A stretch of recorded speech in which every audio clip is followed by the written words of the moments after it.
делегаттар, урматтуу партия мүчөлөрү жана келген коноктор. Партиябыздын 2-чи съездинен бери 2 жыл өттү. Ушул тарыхый мезгил аралыгында көп иштер жасалып, биздин жетишкиндиктерди эл билип калды. Кандайдыр бир деңгээлде карапайым калктын колдосуна татыктуу болдук. Биз кайсыл багыт менен барарыбыз белгилүү болду. Биз кимбиз? Кандай жол менен максаттарга жетебиз? Мен ушуну айтайын деп турам. Биринчиден, Өнүгүү прогресс саясий партиясы өзүнүн аткарган функциясы боюнча агрардык багыттагы партия болуп калды. Пешенеттер адал эмгек менен мамлекеттин азык-түлүк коопсуздугун камсыз кылган, өлкөнүн калкынын 65%-ын түзгөн элеттиктердин кызыкчылыктарын жана укуктарын коргойбуз. Экинчиден, бул адам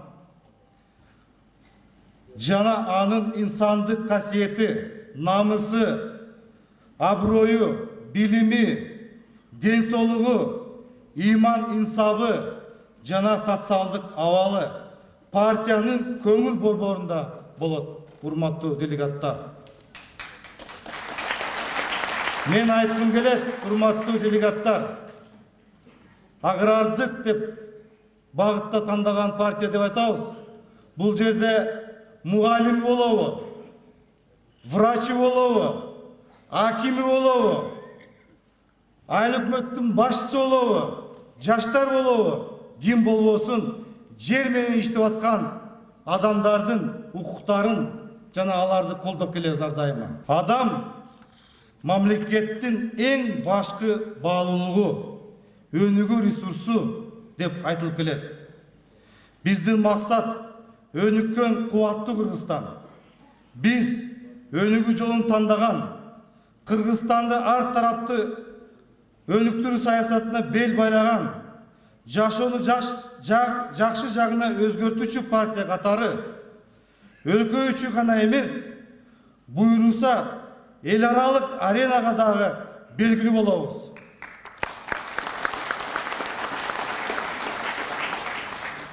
Экономика, маданият, ден соолук, саясат, коом баары өнүгүүгө муктаж.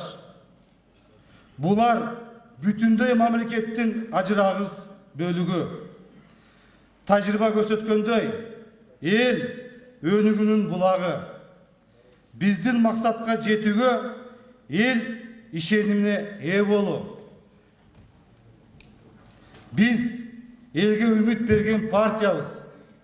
Эгер ар бир жаран коомдо өз ордун туура тапкан болсо, анын сиңирген эмгеги адилеттүү бааланса, бул чоң бакыт.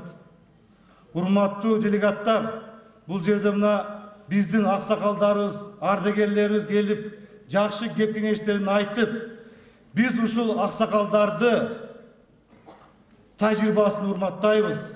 Мына бул жерде биздин эмгек сиңирген, эмгек социалисттик баатыр отурат. Ушу аксакалдарга бир кол чаап коелучу, урматтуу делегаттар.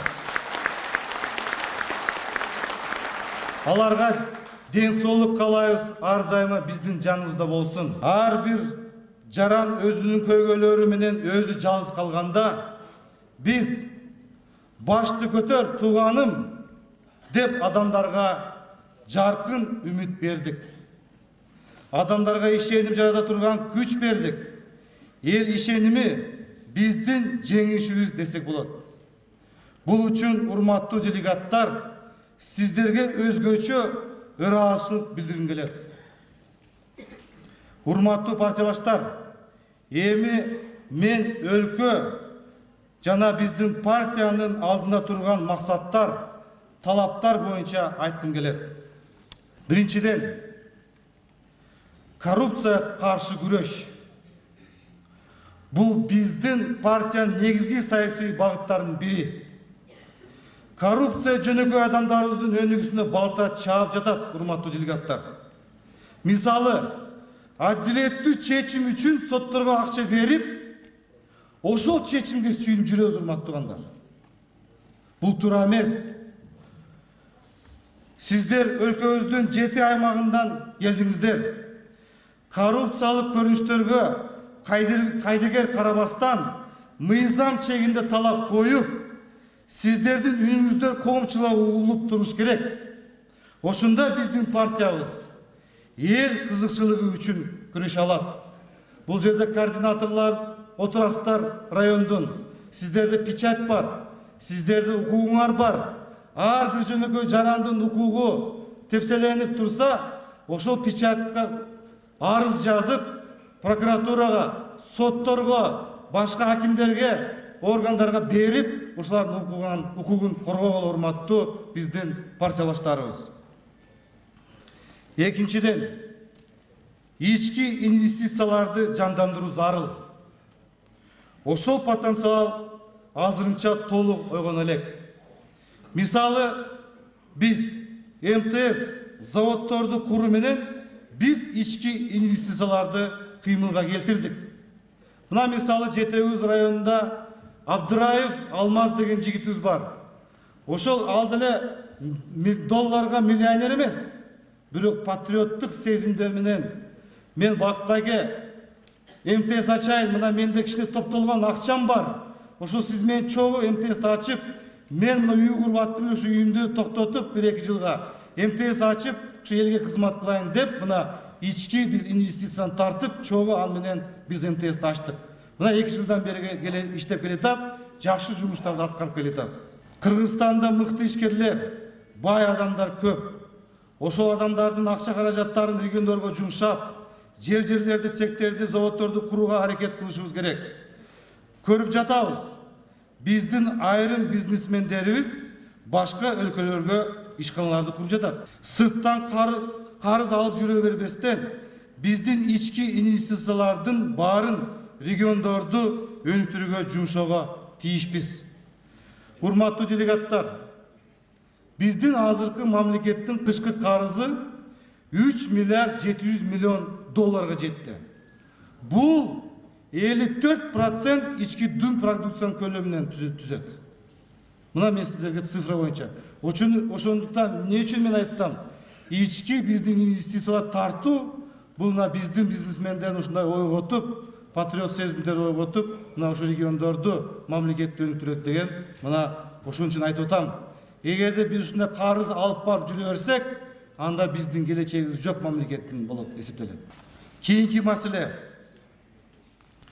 Аймактардагы элибиздин 74%-ынын пикири боюнча эң биринчи орунда турган көйгөйү бул жумушсуздук. Баткен область боюнча биз алардын сурасак 85%га көрсөткүч болду.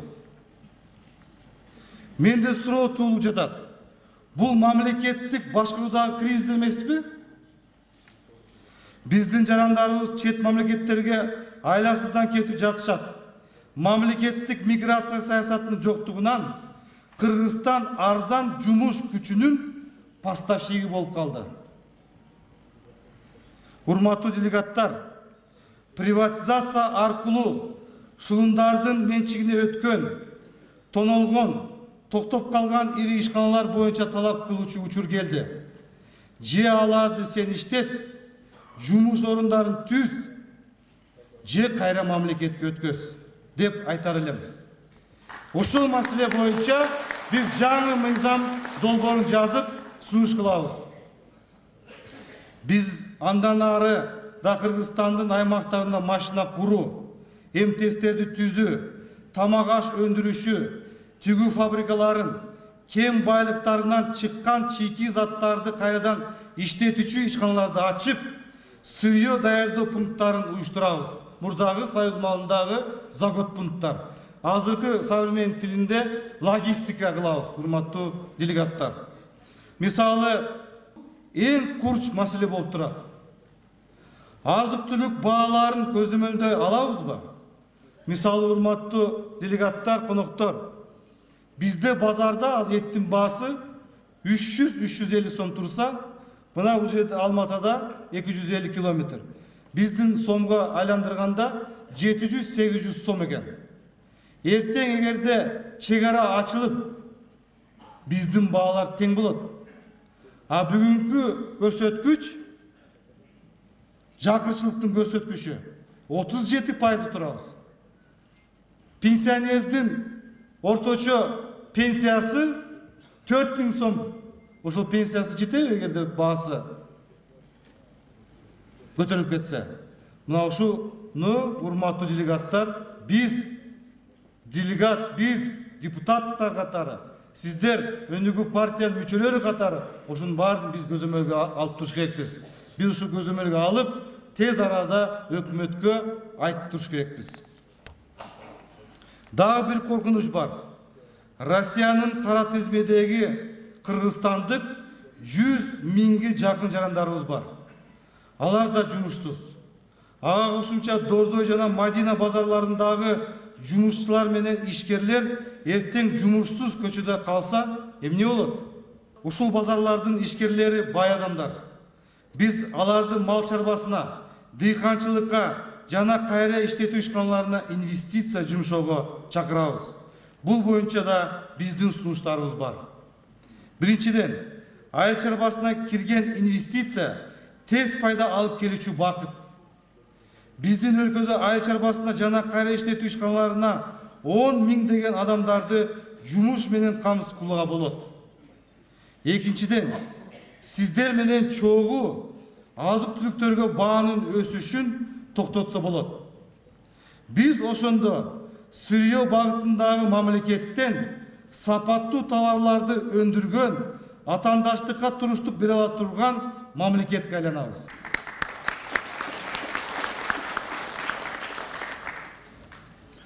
Жогоруда айткан маселелер биздин партиянын да бүтүндөй мамлекеттин да иши. Бирок заводдорду, ишканаларды куруу менен биз дагы кошумча проблемага туш болобуз. Бул энергетика. Бүгүнкү күндө энергетиканын дефицити 1 миллиард 600 миллион киловатт саат. Бул дефицитти жоюу үчүн жана тарифтик башаламандыкты иреттөө үчүн энергетиканы бир системага айландырып, мурунку Кыргыз энерго мамлекеттик мекемесин кайра жаратуу керек. Бул эмне берет, урматтуу делегаттар? Эң алгач электр энергиянын тарифи ачык айкын болот. Бүгүнкү күндө элибиз электр энергиянын чыныгы наркын билбейт. Анткени ал жер белчесинен коррупцияга батып кеткен. Андыктан жайнаган штаттарды кыскартуу керек. Мына бүгүнкү күндө 7 энерго компания бар. 7 генеральный директор, 7 главный бухгалтер, 7 совет директоров, 7 ревизионный комиссия, 7 замдары бар, 7 машинасы бар, 7 канча деген дагы көп кошумча. Мурда Кыргыз энергода бир эле генеральный директор болгон, бир эле главный бухгалтер болгон, бир эле совет директор болгон. Болду, бүттү. Мына мен билишим боюнча Жалал ПС мурда болгондо 600 адам иштеген болчу. А бүгүнкү күндө Жалал электрде 2500 адам иштеп атат. Мына ошол эле электроэнергия линиялар, трансформатор подстанциялар. Бирок эмне болуп атат? Кара эле ошо штатта раздув болуп атат. Ошондон тарифи дагы өсүп атат, урматтуу туугандар. Эми дагы жасалма жоготууларды дагы көбөйтүп атышат. Жасалма көбөйтүү, эмне үчүн мен айттым? Мына мен баа жогоруда айтып кетпедимби? 1 миллиард 600 миллион киловатт саат дефицит. А жоготууларда 3 миллиард киловатт саатты көрсөтүп атышат. 3 миллиард киловатт саат жоготуп атабыз деп. Мына карагыла, дефицитти. Ошондон Кыргыз энерго курулса, ошол жоготууларды жокконго дагы бир мындай жагдай болот. Урматтуу делегаттар, электр энергия боюнча эмне үчүн мен айттым? Эң акыркы потребитель ким? Бул биздин эл. Элдин турмушун сиздер жакшы билесиздер. Тариф маселеси, эсептөөлөр калыс жана айкын эмес. Биз бул маселени сөзсүз көзөмөлгө алабыз, урматтуу делегаттар.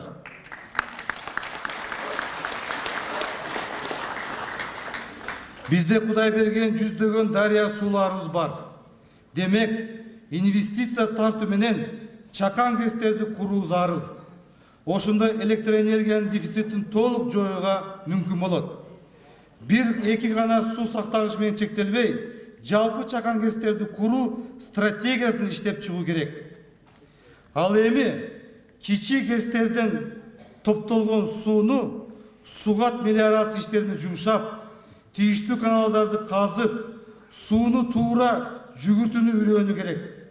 Сиздерге жакшы белгилүү болгондой, өткөн жылдарда суунун тартыштыгынан дыйкандарыбыз далай зыянга учурады.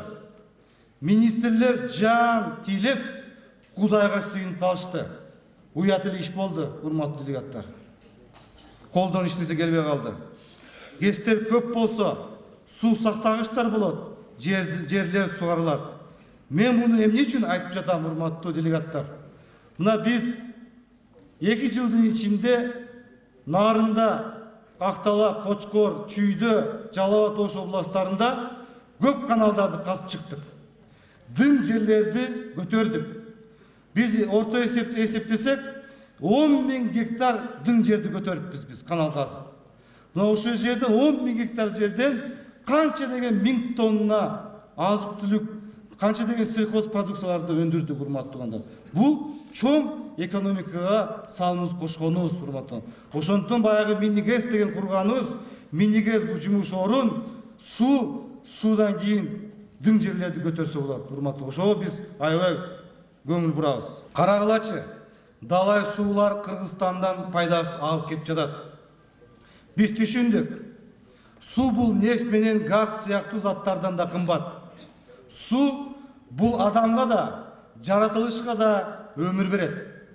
Суу бул товар экендигин өзүбүз дагы, кошуналарыбыз да туура түшүнүү керек. Андыктан товар үчүн төлөш керек. Кыргызстандын фермери суу үчүн төлөйт, а биз чет мамлекетке алтындан кымбат сууну бекер берип жатабыз.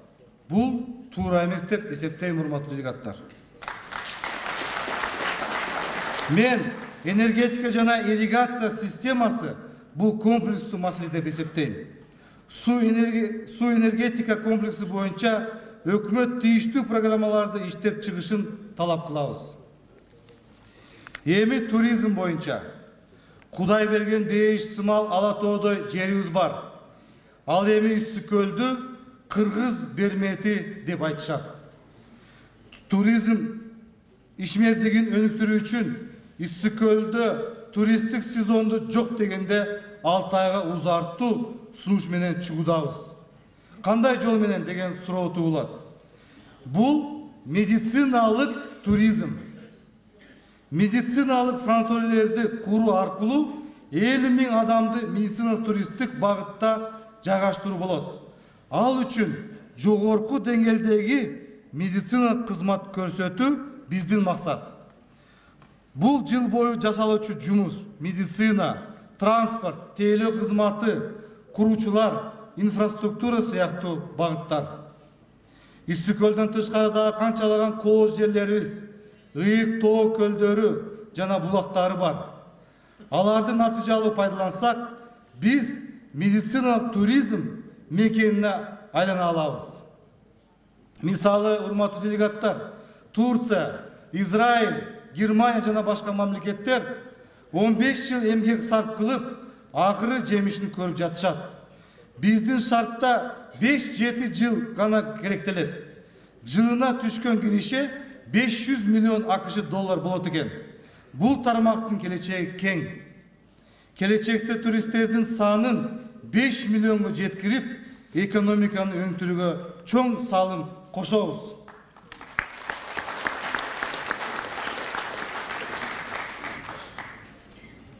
Урматтуу делегаттар, биз бул жерде инвестиция, ишкана мекемелерди куруу, айыл чарбасына көңүл буруу, туризм, Bunun bari жумуш орундарын түзүү максатын көздөйт. Жумушсуздуктун айынан миграциядагы туугандарыбыз оор эмгек менен жашап, ооруга учурап, айрымдары кайтыш болуп, үбүлүүлөрү бузулуп, балдарга таалим тарбия берилбей, зордук зомбулуктар болуп жаткандыгын көрүп жатабыз. Биз сиздер менен мындай абалга жөн карап тура албайбыз. Тура, урматтуу делегаттар. Медициналык багытта биздин 3 жыл бою жасалган эбегейсиз көп иш чаралардын натыйжасында биз медицинанын маанисин терең түшүндүк. Медицина бул ооруну дарылоо эле эмес, анын алдын алуу, мындай айтканча профилактика менен маанилүү экен. Анткени биздин изилдөөнүн негизинде ооруга учурагандар жаңы төрөлгөн балдар жана жаштар экендигин аныкталды. Мен айтар элем, улуттун ден соолугу келечеги коркунучта, урматтуу делегаттар. Мен ойлойм, бул жерде комплекстүү чаралар талап кылынат. Апасынан боюнда болгондон баштап, бала бакчада жана мектепте билим алуу учурунда баланын ден соолугу медиктердин кароосунда болуш зарыл экен. Мисалы, урматтуу делегаттар, Супатаев Нурбек Ак Суу району Ысык Көл областынан мен менен тең жигит. Ошондо биз собранияга барганда жеңеси чыгып, ыйлап, шу операцияны жасап бериши өлүп атат деп айтты эле. Мен менен тең жигит. Биз дароо эле аны алып келип, ишеге алып келип, бир клапанын алмаштырып, эки пластина коюп, башка клапана. Мына биз ушуга өмүр бердик, өмүр узаттык. Алардын аялын, туугандарын, бала чакасын көргөндө, алардын кубанычынан, көз жашынан жаштары чыгып, сүйүнүп, аябай рахматын айтышты. Ошол сурасак, эмне үчүн дегенде, өз учурунда шу медицина барбай, мына азыр зыян тарттат. Ошондуктан биз туура түшүнүп атабыз буну. Ден соолук менен катар билим да маанилүү социалдык маселе. Тажрыйба көрсөткөндөй, кеп мугалимдерде. Мугалимдин өзүнүн билимин заманбап деңгээлде көтөрүү керек экендигин биз түшүндүк. Окуган балдарыбыз азыркы маалымат булактарына, инновацияларга тез көнүп, мугалим жетише албай калды. Себеби көпчүлүк ага эжелер өз билимин өркүндөтмөк түгүл, турмуштук проблемаларынан жабыркап келе жатышат. Алардын айлыгы аз, социалдык колдоо жок, кадыр баркы улам төмөндөп жатат. Бул маанилүү маселелер боюнча өкмөткө программалык конкреттүү сунуштарыбыз бар. Аны биз беребиз. Эми тил маселесине каралсак, кыргыз тили Кыргызстандагы мамлекеттик тил катарында өзүнүн тарыхый ролун ээледи. Бул өлкөдөгү бардык улуттар үчүн керектүү нерсе. Аны баарыбыз колдоп, өркүндөтүп, тийиштүү шарттарды түзөлү. Көп улуттуу Кыргызстанда жашаган ар бир улуттун баалуулугун сактайлы. Ал эми тил билүү келечекте баалуу болот. Евразиялык экономикалык биримдикке киргенден кийин кыргыз, орус, кош тилдүүлүгүнүн мааниси абдан өсөт. Ошону менен катар үчүнчү тилди, мисалы дүйнөлүк тилдер, англис, француз, кытай, араб тилдер билүү ар бир адамдын бала кезинен баштап милдети жана муктаждыгы болуш керек. Бул жол жаңы илим билимге, инновацияларга жол ачат. Дүйнөдөгү ар бир тил бул ар бир улуттун маданиятынын ачкычы. Ошол ачкычты эл жүрөгүнүн элчиси катары кабыл алалы. Урматтуу партиялаштар жана коноктор, Бишкек шаарына токтолбосок болбойт. Анткени биздин борборубуз катары Бишкек шаары мамлекеттин жүзү, өлкөнүн күзгүсү. Ошондуктан биз баш калаабызга өзгөчө көңүл бурабыз. Бишкектик мекендештер биз агрардык багыттагы партия десе эле, элдиктерге гана тийишелүү экен деп ойлошпосун. Айтайлык, сиздердин ашканадагы азык түлүктүн басымдуу көпчүлүгүн биздин дыйкандар өстүргөн. Мына урматтуу делегаттар, холодильникти ачсаңар, ошонун ичинде биздин дыйкандар өстүргөн.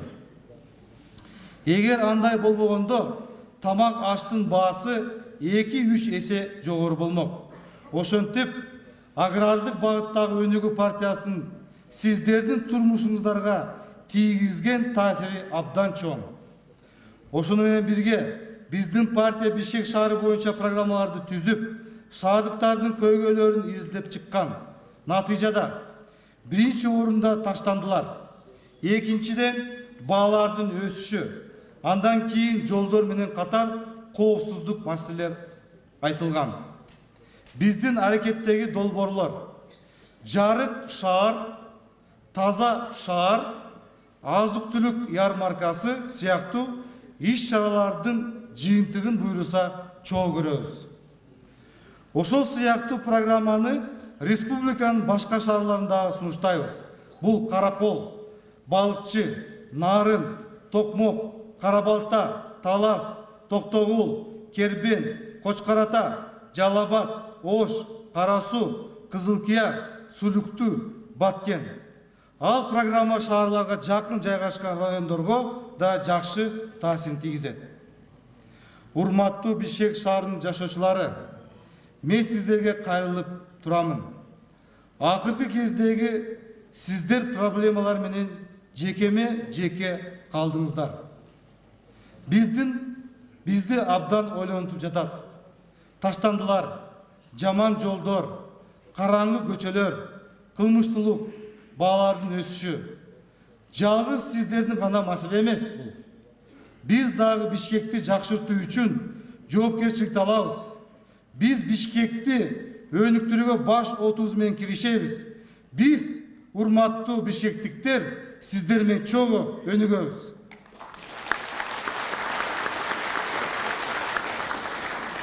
Урматтуу делегаттар, Конституция маселеси токтоло кетейин.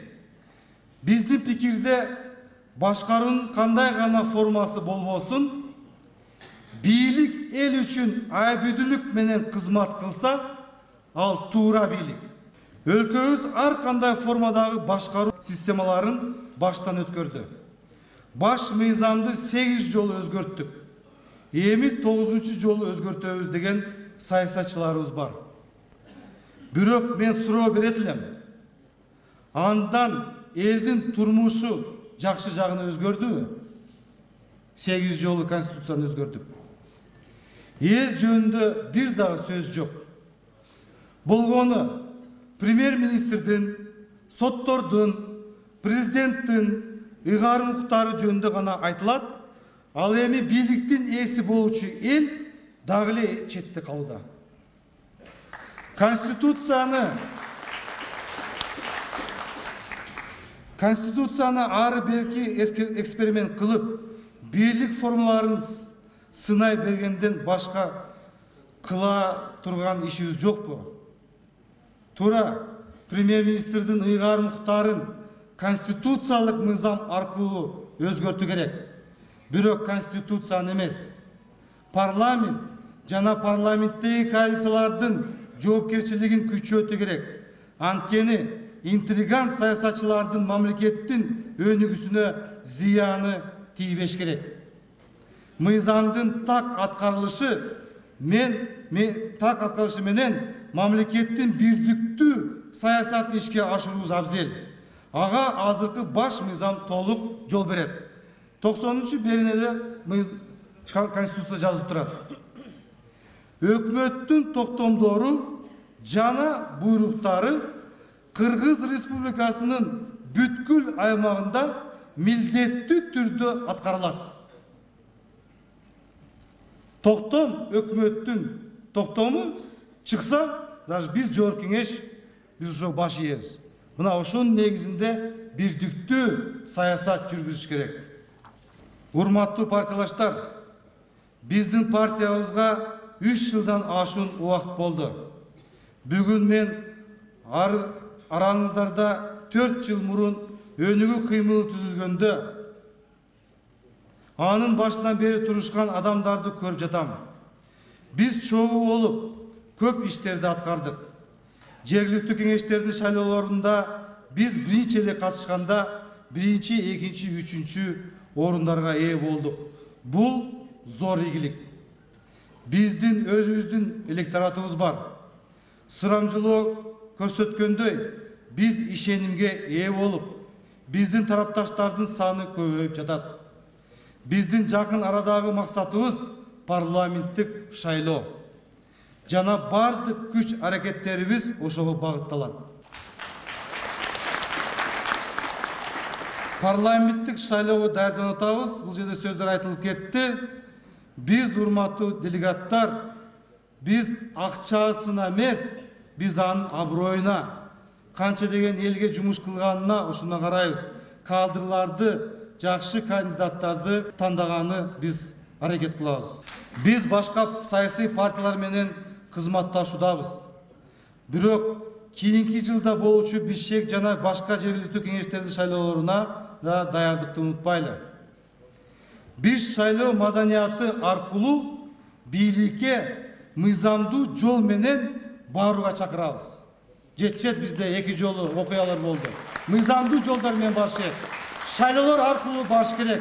Анткени биздин келечекте аң сезимибиз да бузулуп атат. 90 жылы биздин балабыз төрөлгөн, бүгүнкү 25 жашка толду. 25 жаштын ичинде эмнени көрдү? 2 жолу президент куп чыкканыбызды көрдү. Анын сезими бузулду. Кайсы бир талим тарбия бере алдык? Мына биз 40 жашта чыгып калдык. Биз 40 жашта 90 жылы мектепти бүткөндө биз бир аз болсо да союздун тарбиясын алып калдык. Ошондон кичине биз баягы азыркы жаштарды үйрөтүп, андай жолдорго барбагыла, мындай жолдорго барбагыла деп жакшы бир насааттарды айтканга аракет кылып атабыз. Бардык партиялар өз күчтөрүн ушул кампанияга жумшашат. Бизге жеңилирээк. Себеби биз шайлоочуларды 5 жылда гана бир эстебестен элибиз менен дайыма биргебиз. Биз жарандардын добуштарын өзүмдүк бизнести коргоо үчүн же саясий оюндар үчүн колдонбойбуз. Анткени эл бизге ишенет. Элдин бизге ишеними, мен ойлойм, бул саясаттагы башкы күч. Бизге эл жакын, анткени биз кур сөз менен эмес, иш менен далилдеп келе жатабыз. Биздин эмгегибиз ар күнү, ар бир аймакта көрүнүүдө. Биз аракетчил, жаратман жана прогрессивдүү адамдардан түзүлгөн партиябыз.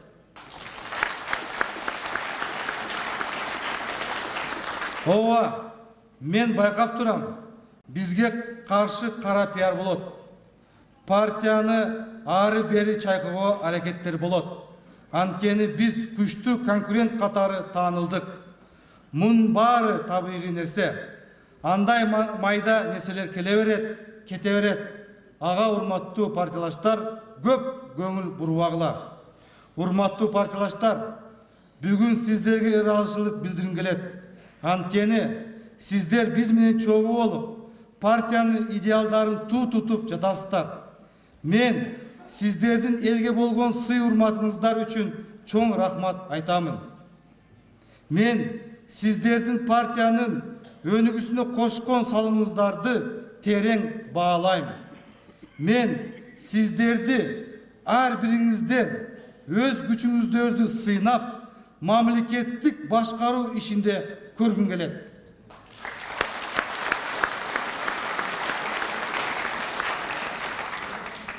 Азыркы парламенттеги менин коллегаларым дагы 5 жыл мурун сиздер сыяктуу делегаттар жана талапкер катары отурушкан. Ал эми сиздер алардан эч кандай кем эмессиздер. Мен сиздердин ар бириңиздерди жакшы билемин. Ошондуктан жогорку кеңеште орун алууга баарыңар татыктуусуңар деп эсептейм. Мен сиздердин тажрыйбаңыздарга ишенем. Мен сиздердин чынчылдыгыңыздарга ишенем. Ошондуктан мен bizdin igilibizge işenem. Men Kırgızstandın önügüsüne işenem. Barыбыз çoğu bütkül güç hareketibizdi önüge junşaylık. Urmattуу partiyalaşlar, biz sizler menen çoğu önügöbüz, çoğu жеңишке жетебиz. Çoğu rahmat sizlerge.